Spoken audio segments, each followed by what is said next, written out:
thank you for doing that. And how exciting that there are people from so many places in Iowa, let alone so many places on this campus, interested in impacting the lives of young people in some way.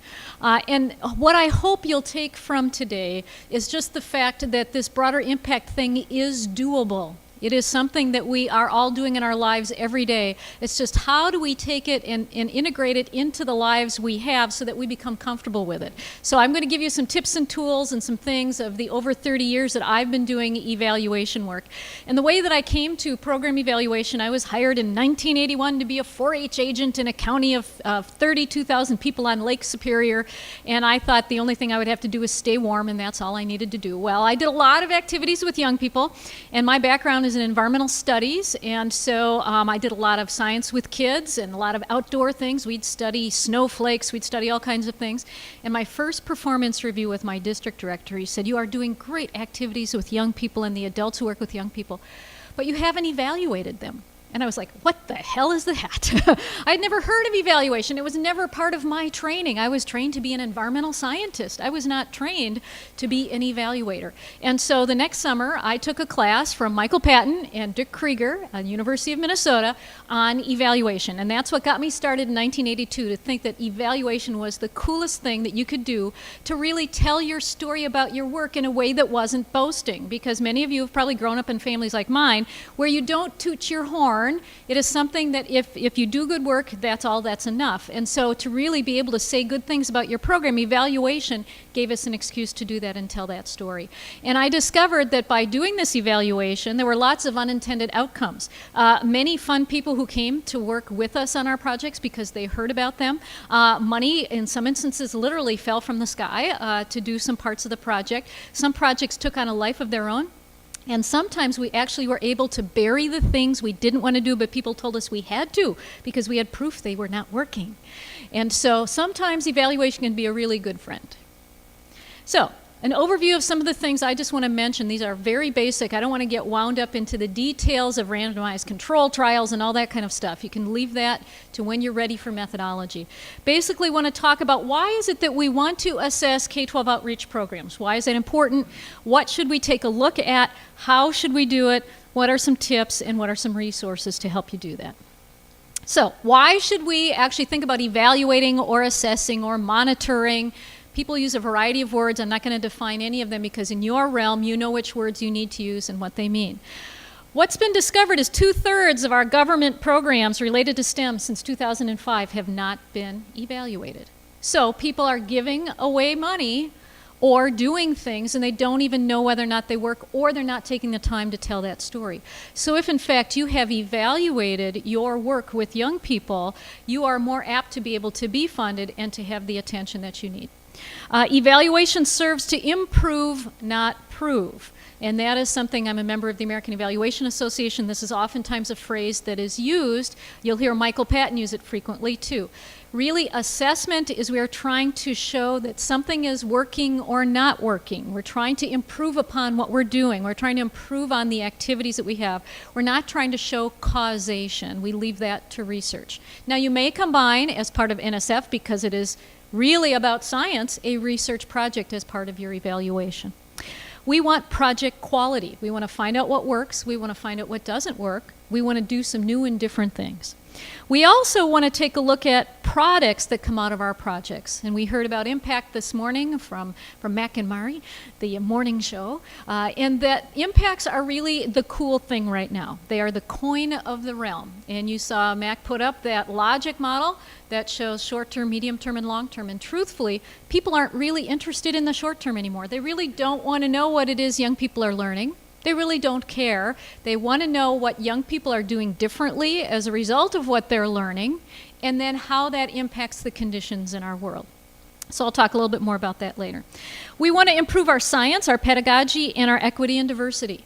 And for some people, it is more of that social justice kind of piece that drives the work. For other people, it's about coming up with the best possible teaching, delivery methods, learning processes. For others, it's improving the science. So whatever that goal might be for you, and you may have another one that you put there, but sometimes real reasons for assessing is to see whether or not we're making a difference in those larger pieces. And then, of course, we want to improve STEM. We also want to improve youth development, the ways we help young people become better people, and we also want to do organizational development. So there may be in the unit that you represent an interest in doing evaluation or assessment to improve your unit, make it better, make it more efficient, more effective, whatever it might be. So why are we being pushed to assess K-12 outreach? Some of this will seem extremely familiar, the broader impacts. It's something that's been added more recently. We're seeing it in many environments. We're seeing the standards-based movement, K-12. Has anybody been part of that? Seen that we've got standards we have to meet in school systems? Yes. That's become a national process that's becoming more and more entrenched, and now it's become part of the culture rather than the spaceship that landed. Program planning and reporting. People are constantly being asked to plan various things and report on them, and that requires assessment data to be able to use the planning process and to report out. We have the evidence-based movement. You couldn't possibly do anything with young people in the way of a program or a curriculum unless there's an evidence base behind it that says this curriculum works and it delivers these particular outcomes using randomized control trials. That is a very huge part of what funding is going towards now. I work with a program that's the #1 intervention program in the world, and we receive huge amounts of attention because we have that criteria behind us. If you're not evidence-based, you need to put forward the fact that you are working towards creating that evidence base. We have the return on investment movement. Mac and I were chatting a little bit during lunch about the social return on investment movement. A lot of our decision makers want to know for every dollar they invest in you or your program or the young people you're working with or the teachers you're working with, how much is that return? Because they want to see at least equal, they want to even see more, at least double or triple, quadruple or more of a return on that investment. So if they give you $100,000, they want you to be able to prove that you're returning at least $300,000 in value. Political context, government relations, the kinds of people that we're working with these days, really the privilege is about economic development. And so we're seeing workforce development as part of that. We're seeing trying to be more globally competitive through STEM occupations, whatever it might be. But that's privileged, and so that is really also pushing our assessment context. And then finally, we need to get beyond the feeling good about the work with youth. So Mari said this morning, you have kind of the feel-good sheets that you fill out, like how was the food, what was the temperature of the room, what'd you think of the speakers? You know, people really don't care that much about that anymore. That got us through for several decades as being considered an assessment of our work. Well, those contexts, if we haven't figured out now what good food is, what a good meeting room is, and who good speakers are, we really should be doing other work. So what should we assess? I kind of think of 3 different realms. This is one realm, is that personal assessment. How are you doing, or your unit or your organization, in your outreach competency? Maybe you're a pure research unit and all you're used to doing in the way of outreach is I've published a paper and it's out there. Maybe now, because of doing this K-12 youth outreach work, you have to figure out what is it about working with young people in schools and teachers and organizations and communities, and you're learning how to do that and build those kinds of competencies. And maybe you want to assess how you are doing or how your group is doing in building that. Oftentimes in many of these grants where it's imperative to have community partners engaged as co-PIs or important members of the organization, you've never done that before. You may want to spend time figuring out how that is working. The team process, again there, maybe you're bringing together an interdisciplinary group of people to work on a grant. Some people resist that because they know if they can be the lone PI, they can control everything and they can just move along because they know how to depend on themselves and how to work with themselves. Add in 2, 3, let alone 15 people representing a huge variety of disciplines or ways of being or communities, that can make the team process very challenging. And again, oftentimes we're not trained to be team leaders. So you may want to assess how is our team process going, and especially if one of the goals of your grant or your project is to actually build networks or to build teams or to build collaborations. Adult-youth partnerships. We forget that part of the K-12 youth outreach are the young people. We sometimes forget to work directly with them and assess how are we doing as adults working with young people. It amazes me when I find people who are PIs on grants who really don't want to work with young people. They just really want to create more scientists. And I'm like, get a life, go do something else. This is really about young people. This is the reason we're doing this. And you can tell I have a bias. My background in youth development says this is not just about science. This is about the science of youth development as well. You may also want to assess your cultural competence. If your grant is focused on reaching underrepresented audiences, you may want to assess how do I personally or how does our team do that. You may want to do climate surveys and studies before you actually start what you're doing, and do another climate survey or a study at the end to see whether or not you in fact are working better in different cultures. And then your personal interests. Maybe you just really are passionate about certain kinds of things. So folks back there are passionate about transportation. Maybe that's something you think is really cool, and you want to find out all these young people are going to grow up to be in transportation. Wouldn't that be cool? Or construction. Now, if you've got that interest and you really, if that's what's going to fuel you, you want to measure that. You want to have that information. So, what else should we assess? If it's not the personal kinds of things, what about the project processes? This is extremely important if what you're doing is new. Let's say you have never had a charter school work with an engineering department before. This is a brand new process. Maybe you have never used young people in the K-12 setting to evaluate or assess a project. You've never worked with youth as evaluators. Brand new. You may want to evaluate that process. You may want to evaluate educational delivery. Maybe for the first time you're going to try Twitter to actually entice young people to do some things, or to have your team operate. Maybe for the first time you're going to use some kind of different delivery method that's never been done before. Maybe you want to measure or assess something about the outreach context.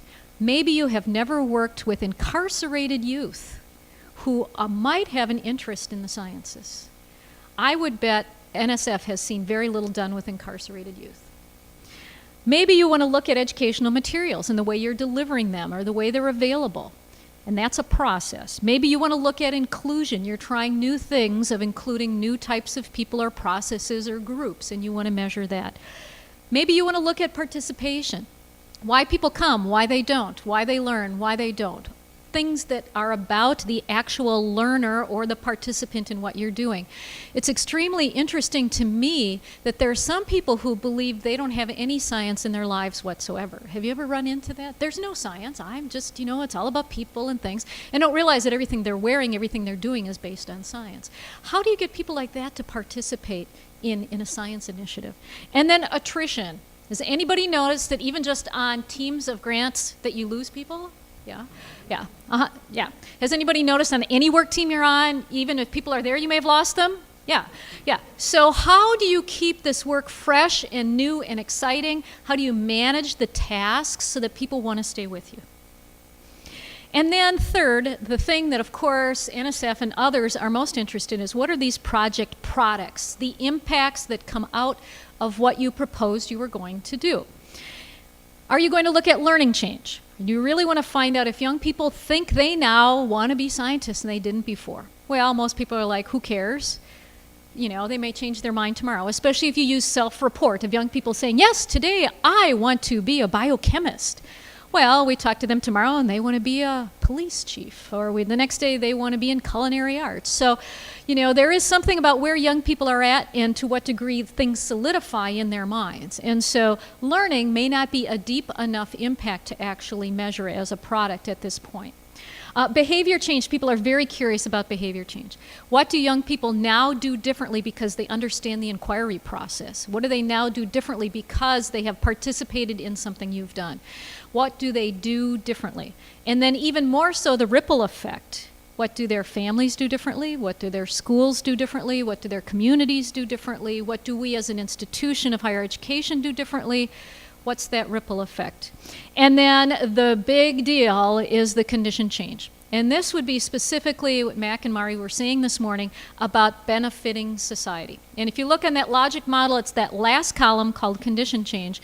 And there are three types that I always look for: social, economic, and environmental. And that should be a big E. I see I gave it a little e. There must be something subconscious going on there. Social being the kinds of things about people. Human development, human change, the kinds of things around economic that are privileged, whether it's creating or maintaining jobs in a community or bringing in more income or bringing in more tourists, whatever it is. The environmental piece of what is happening for the natural environment. Are we actually getting people to sustain their natural environment, to better understand ecosystem services? Do we have young people who are helping that happen in communities? So this is the one that we tend to see focused on most often right now, especially for large grants or publicly funded grants. I find in the foundation world, we're actually seeing more around social and environmental, and in the government world, we're seeing more around economic. And that is based where the context is. So the social world fits a lot of the foundations based on whatever their mission is. So one more kind of ripple out of what else to measure. You may want to measure organizational development. If your grant or your effort is about changing the way we do business or changing our fiber, as Soko said this morning, we're a pretty Caucasian place to be here. And if our goal is to change that, what do we see in the way of organizational change? Is there a change in infrastructure? Are there some things that have been put in place in order to help make that change happen, that are starting to make that happen? Are there particular changes in finances? Do we see money reallocated or allocated to different places? Do we actually see staff added or changed or moved within the organization to work on this? Do we see changes in policies? Do we see an articulation of public value that's different? So has the articulation of the organization in the past been to having everybody on our billboards that are marketing ISU be middle-class, white, young kids? Or are we seeing diversity in those images? Do we actually see other metrics that we might want to measure? And I'll give you a clue. A good place at any institution to look for those metrics is to the president and the provost. If you can see a metric there that's going to make sense for your grant, you're in very well, because you know that's the kind of thing they're going to want to tell the story about, and you can share that with them. So let's move into the how. This is what you're really more interested in, which is I wasn't trained in evaluation, so how in the heck am I supposed to do this? And I'm going to give you the 50,000 foot level, because bless you, that's the best way that people from a wide variety of disciplines, a wide variety of experiences can start to look at this. So I use 4 steps because I can't remember any more than 4. So I have put them down into 4. The first is to map your project. And you can see I used, what did Mac call it? He called it the heavy weapon. I was going to call it the weapon of mass instruction. That's what a logic model would be.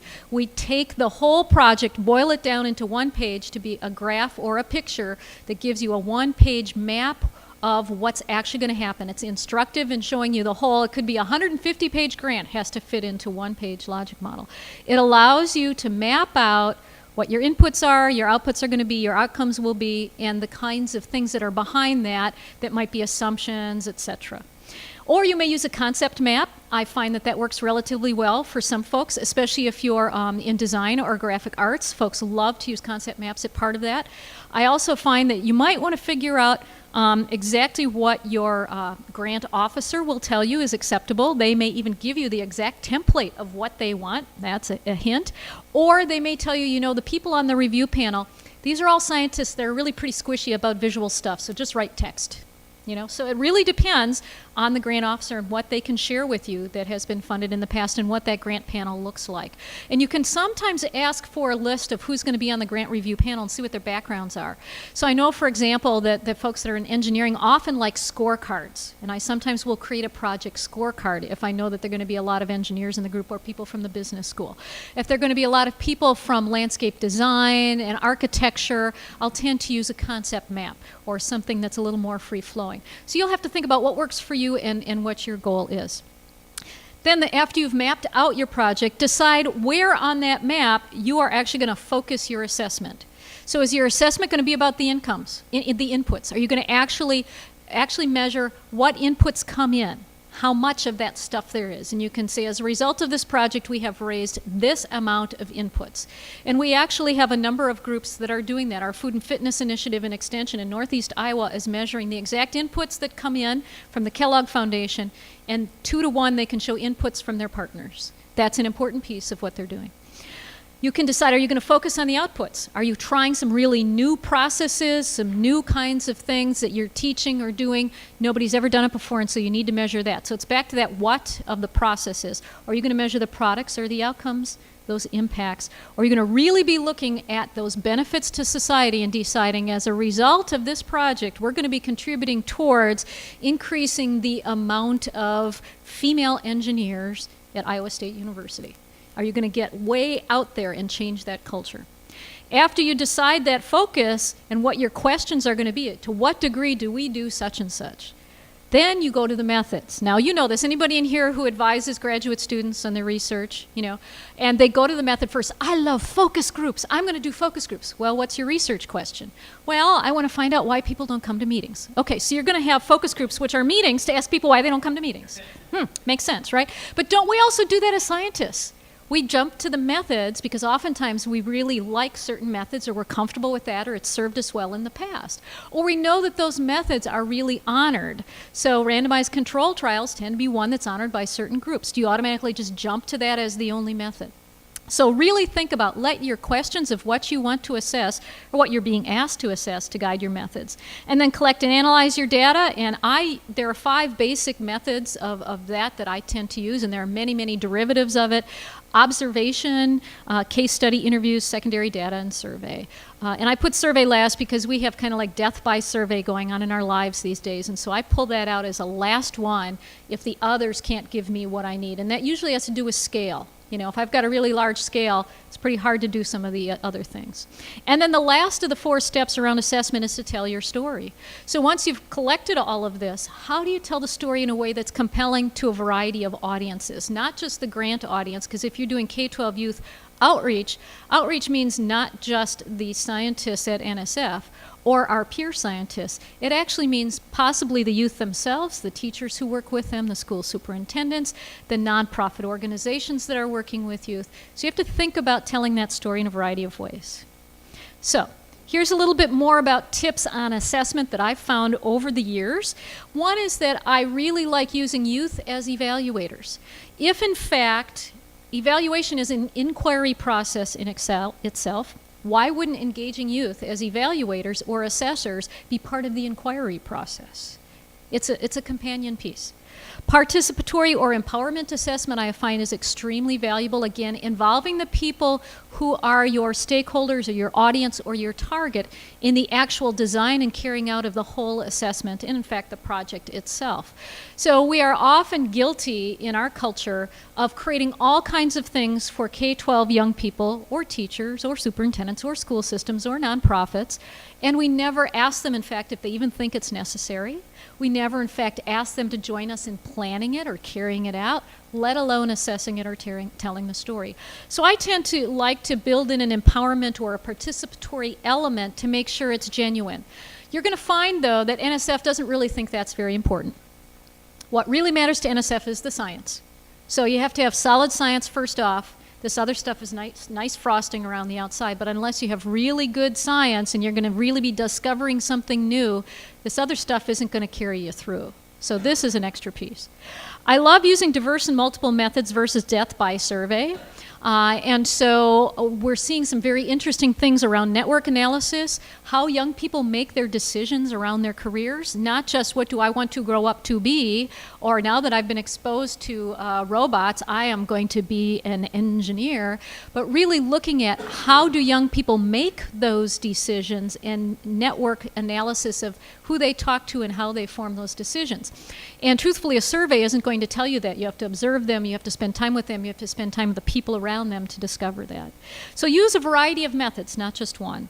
Also, as I've mentioned earlier, some agencies really want experimental approaches. And so I've had conversations with grant officers to say, okay, tell me which kinds of methods you really privilege. What are you most interested in?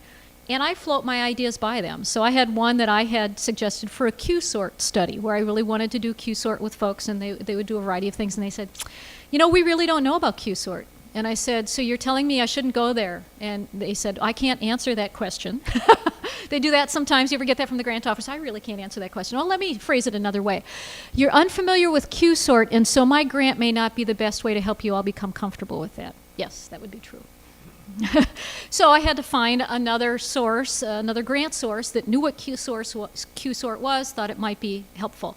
Social network analysis was another one. Anytime you use the word social, it gets in the way of some grant review panels even thinking it's worth looking at. So you really have to understand what they privilege, what they prefer, and whether or not you can push them in any way. You may be able to push them by combining your new piece with their favorite piece as a new possible companion. Some other tips, IRB is your friend. Has anybody noticed that? Other people would probably say otherwise. But I've discovered the IRB folks have helped me immensely over the years figure out, because they have worked with so many granting groups. When you're doing K-12 youth outreach, you're working with a protected, vulnerable group of individuals, let alone if you are choosing low resource youth or youth of color or youth in a variety of vulnerable situations, whether it's pregnant females. You really have to spend a lot of time with IRB talking through what is the best way to help these folks be part of the project. And it's getting more complicated because school systems have now added some of their own IRB teams. Some people have discovered that. And so you not only have to work with your institution's IRB, but the institutional IRBs for those groups you might work with. And so start early, because when you're working with or about young people, it's really going to take time to walk through the best ways to make sure that you can get what you need in the way of information and exposure and time with young people or the teachers who work with those young people. And what I've actually seen, sadly enough, is people who have said, I'm not going to measure anything with youth. Because I have to do that difficult IRB process. And so what's happening is we're seeing less work done with youth, and we're actually seeing all secondary sources, and we're not seeing the youth experience directly. And there's pros and cons to that. But I think if you really are interested in what youth think and what youth are looking towards, you need to find a way to involve them in your assessment processes. 10% of grant towards assessment, we heard this morning 10, 15, whatever it might be. But what that means is you don't write the grant proposal and then call up Mandy and say, Mandy, I now need your help to write an evaluation plan. You need to have Mandy in right at the beginning when you're just starting to conceptualize the grant. And you need to say, okay, we're starting to put this grant together. It's NSF. It's about broader impacts. These are the kinds of things we're thinking, so that the whole piece can be built right into your grant and be seamless instead of this thing tacked on at the end. And I can tell you, the grant panels I've been on, anybody who tacks it on at the end or doesn't do it well, sorry, I think it was Mac who said it's better to have no evaluation plan than to have a bad one. So really involve the evaluators early. Supplement youth self-report. That's another one I've learned over the years. Everybody believes a survey is the best way to get data, so we give it to a kindergartner and say, so as a result of our program, what do you think? Kindergartner can't read it, has no idea what it means. You're asking them to report on a behavior. They don't even know what that is. They're just doing it. It was fun, right? So when do we oftentimes use a method that doesn't match what it is that's best for getting authentic information or real information? And you have to think about that, because if you're actually going to be measuring youth, you've got to be sure that you can do things that match them. So I oftentimes will use pictures and have them sort pictures. I oftentimes will do focus groups with them and have conversations. We oftentimes will show them little blurbs of thing, ask them their thoughts about it. So there's a real wide variety of methods you can use to get information from youth if that's your goal. But you may find it's better to go to the teachers. It might be better to go to coaches. It might be better to go to the cooks and the janitors who observe young people. It might be better to go to coaches, people in faith-based communities where young people are spending their time to find out what's been going on with those young people. Again, use assessment that's developmentally appropriate. Don't give a very complex model to a first grader and expect them to give you the data they'll just put, this is cool, the red one goes there, the blue one goes there, they can't even read what's on it. So you may need to also add to your grant team someone who is schooled in youth development who can help you with what young people can do at various ages and stages in their lives. And then include, again, the youth development specialists. So we have Jane Kelly here, who are youth development specialists. There are others at ISU and other institutions in the state who work with youth development all the time or can connect you with those people. They're oftentimes in human development departments or in sociology departments, but people who have experience working with young people can help you decide what are the best ways to work with young people in the ways that you're going to get good data or good projects. And schools of education and departments of education are good spots too. A few more tips. Speak logic modelese. If you don't already speak that language, several of us would be glad to help you learn that. And it takes a while to understand the difference between output and outcome. Assessment should support STEM education and youth development, not one or the other, but both. And what we find is that oftentimes projects from the National Science Foundation support science, but they have no best practices built into them for youth development. Or we have youth development grants that have no best practices for science. And so what you have are under-realized outcomes or failures or opportunities that are absolutely missed. You have to have the integration of the two. And so if you're not a youth development person, maybe you're working with teachers who best understand how to do that. Include stakeholders in all stages of the assessment that you're doing, and I would say even beyond that in all aspects of your project. If this is your target audience as outreach people, you should be very interested in engaging them in all parts of the conversation. Provide evidence in a variety of ways using a variety of methods. I've said that. It's called triangulation. And match assessment reporting to the audience. So I thought it was very interesting. I was in a workshop observing. I was a site reviewer watching the assessment observation. And I noticed that there was a quiz being given, a kind of a pre and post quiz of something that was happening. And I noticed several people in the group, these were actually adults, were just checking off. And it was much too fast to even have read the items. And I talked to the person afterwards and said, did you notice you had about 5 of your 25 people who didn't actually read what you put in front of them? Oh, no, I didn't notice that. After discussion with some other folks, we discovered they were illiterate or had low literacy. And they had been given a written piece to fill out. So they did not even know their audience well enough to know that that kind of written assessment was something that was not going to work well for them.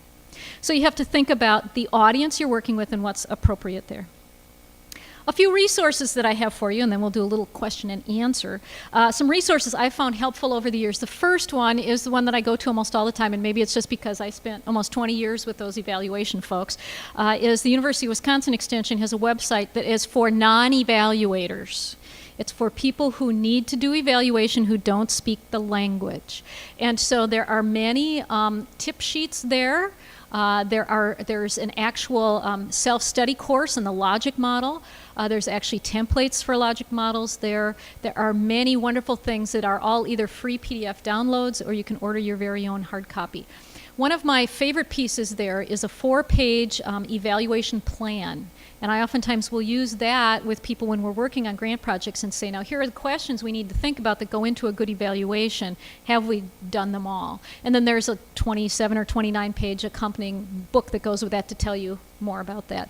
There's also a wonderful, it's probably, I want to say maybe about 50 pages of how do we evaluate collaborations? How do you know which part of the team success is your success? Especially if you're a faculty member and you have to report that on your annual faculty review, right? You know, what % of this effort was yours? And there's quite a bit of discussion in there and tips and tools to be able to evaluate a collaboration to figure out who gets credit for which parts of the outcomes. So those are some of the things I found very valuable. And then I brought 3 books that I will pass around briefly that might be of value to you. The first one is called Getting to Outcomes with Developmental Assets. Now, if you're not a youth development person, you're thinking, what the heck is that? In the youth development world, we're trying to evaluate what's good in young people versus what's bad. And there's a series of 40 developmental assets that come out of the Search Institute. And in here are tips and tools and processes and evaluations that can be used to help to assess those. So if really what you're trying to do is help young people make wise decisions about science and science careers, it might be more about the decision-making process that you need to assess than it is whether or not they make the career choice. Because you want to know how you can influence that decision-making process. You may find some tools in here. The next resource I have there is New Directions for Evaluation. This is a series that comes out that's available through the American Evaluation Association 3 times a year, I think, something like that. This issue 106 was on STEM evaluation specifically, and so you may find some pieces in there. And another reason I like this whole New Directions series is because it's written in a what I would call a mid to low academic voice. And so you don't have to unpack a million terms and methodologies to understand it. And so you don't, again, have to be an evaluator to understand this. And then this one is also New Directions, but it's New Directions for Youth Development, and it's defining and measuring quality in youth programs and classrooms. And so if you're not a youth development person, but you are wanting to measure something in a classroom, or you want to measure something in a youth program that already exists, whether it's First Lego League or something like that, this might help you with some ideas as well. And again, on the last thing I have there is there are two specific publishing houses that are also known for their assessment and evaluation texts and books and tips, and they're Sage and Wiley, and you can simply just go on their sites and you can find lots of wonderful things. There are probably now, I'm going to guess maybe this one says number 121 for youth development. This one is 106. I'm guessing there are at least that, twice that many by now of those issues. So some final thoughts. You need to believe in youth development, not just STEM education, to be successful in assessing K-12 youth outreach. This is really about young people as well as it is about the science. And if you aren't passionate about both or have a team that's passionate about both, you will have a hard time being successful of really impacting those young people. Also, there's more to life than a randomized control trial, and I hope that you will experiment with non-experimentals, and you will also take a look at how you could improve upon the randomized control trial. The third one, work with others for more successful assessment. So we've got Mandy and her group there with RISE, and they are very helpful in all pieces. And again, as Mac was saying, the statistics folks, we've got a huge variety of resources here on campus. I'm assuming those of you who have come from other campuses have a wide variety of resources as well. Work with condition change to guide your work. So really, oftentimes, as a scientist, my role is about this wide. I look at transformative learning, conditions of transformative learning in non-formal extension contexts. That's a pretty small piece of the world. And for me to be thinking about condition change and why that matters, what does that have to do with the economy? What does that have to do with social change? What does that have to do with social responsibility? What does that have to do with the natural environment? It can be uncomfortable to think that far out, but that's where our grant partners are at. And that's where our decision makers are at. If we can't show that we're doing something for the economy, we're doing something that is socially beneficial, or we're doing something that's beneficial for the environment, then we're probably going to have a hard time getting funded in this day and age. So I'd love to have some questions or comments. I'll pass around the books.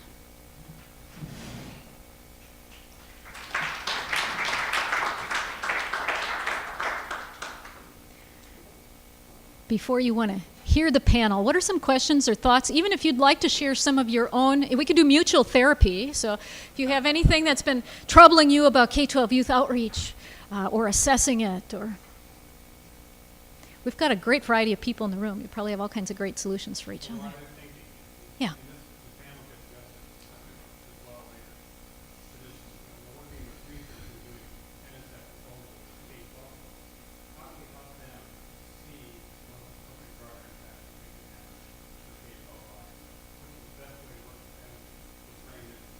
The researchers, or, okay, to frame it with the researchers. That's a great question. I had a new faculty member from one of the departments come to my office yesterday and say, why in the world would anybody even be interested in my research in the real world? I'm just a scientist. And so he was having a hard time even conceiving how he would state it or talk about it. And so I think one of the things I found over the years is to really think about what's the legacy you want to leave. What's the legacy you want to leave? If you're truly interested in outreach with young people, what is that? And start with what is it that you would like to leave? And is it really that I want young people to go into my career? I want to make sure there are more young people coming through who really want to be an extension person. Well, then that is going to guide the kinds of questions that I'm going to do for research. Other things or tips more to that question? You've got someone back there? Go ahead. Please.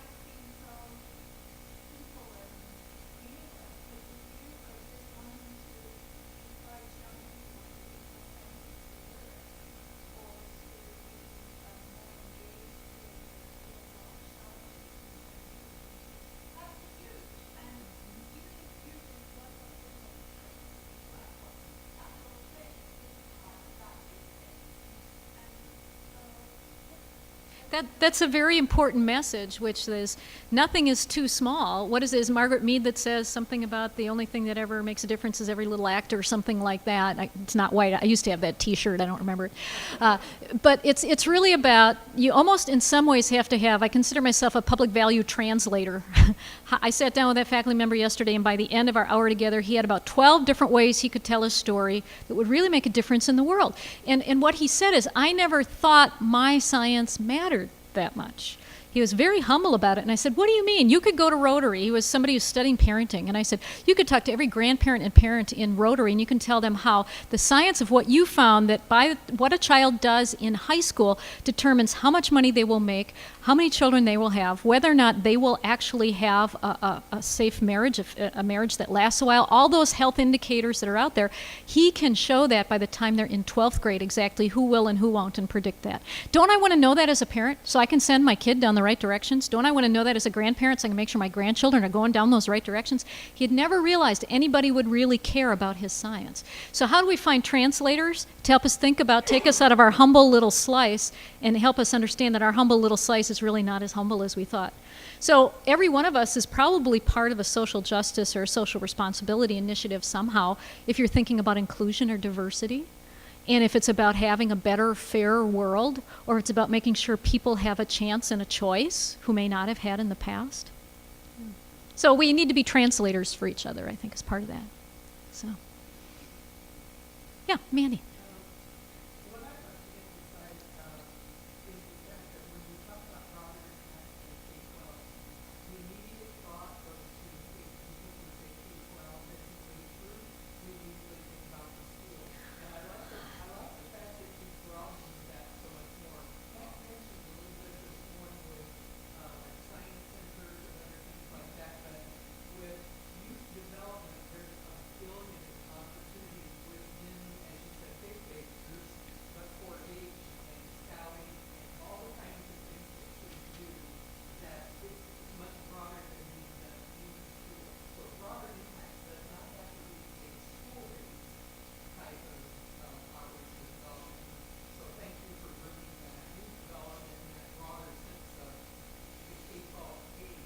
Oh, good. I'm glad it was clear. I didn't know if I was hitting that hard enough. Because part of that, too, is that can give you some shortcuts, and that can also give you some things that are easier. So you're going to find with a lot of the out-of-school time youth experiences and groups, you don't have to deal with the same K-12 standards. You don't have to deal with the same IRB situation. You have a voluntary learning situation sometimes, or you have people who are benefactors who really believe in what you're doing, and you're not struggling for classroom time to be able to get in there. So oftentimes working in the out-of-school time environment with young people, or the adults who are working with those young people, can actually have more impact and be less of a logistical headache than doing the K-12 in-school kind of situation. Thanks for picking that up.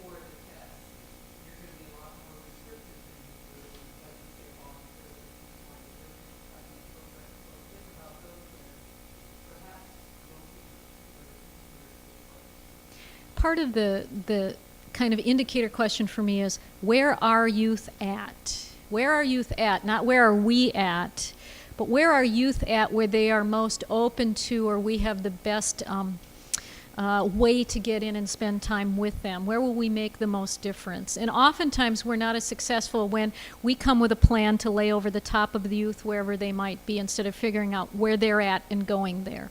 And that can be a challenge, because oftentimes the youth can be ahead of us and we don't know it, or they're speaking a language we don't know. And so another reason to be working with youth workers who have those skills and abilities, who can help you find the best entrees for working with those young people or the organizations that do work with them. So, yeah.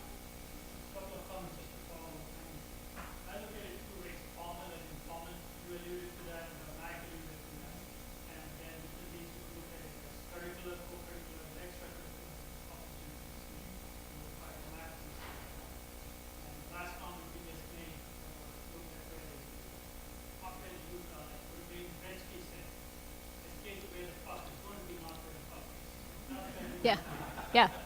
Yeah, exactly. And a fun story, I was at a 4-H leaders forum several weekends ago giving a talk and a workshop on the public value of 4-H work. And there was a young man who was a 4-H member who was a junior in high school. And whenever we would break at this conference, there would be about 20 adults in line to talk to him. And I finally said to somebody, what is so special about that young man? And they said, he's on our technology team. They're all standing there with their smartphones saying, I can't get this to work. Can you show me whatever? So how do we also allow that youth voice and that what is special about young people help us guide where we're going to? And again, you have to know what the grant folks will allow you to do and not allow you to do, or find a way to cloak it in the terminology that at least doesn't make them run screaming from the room. I remember applying for a project one time through the Sustainable Ag Research and Extension Program, and I had proposed a total participatory project where we would try to find out how farmers like to learn best and what that means for the work that we as ag educators do.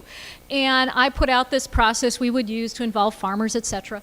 And I was absolutely amazed it got funded, because every review that came back was, well, we don't see your scientific question, we don't see this and that. Well, you don't have questions yet, because if it's participatory, you work with a group of people to come up with them. But they had faith, they gave me the money, we did it, and we actually had much better authentic results because we had farmers who served on our team, our research team, that kept us where we should be going instead of where we thought we should be going. And that data on that project has a life all its own at this point because those farmers were engaged in it, rather than just me as scientist saying, I know best, everybody just roll over and please help me out. And some people will do that and you still get good data. But I think it's a much richer project if you're able to work with folks who are in the actual experience.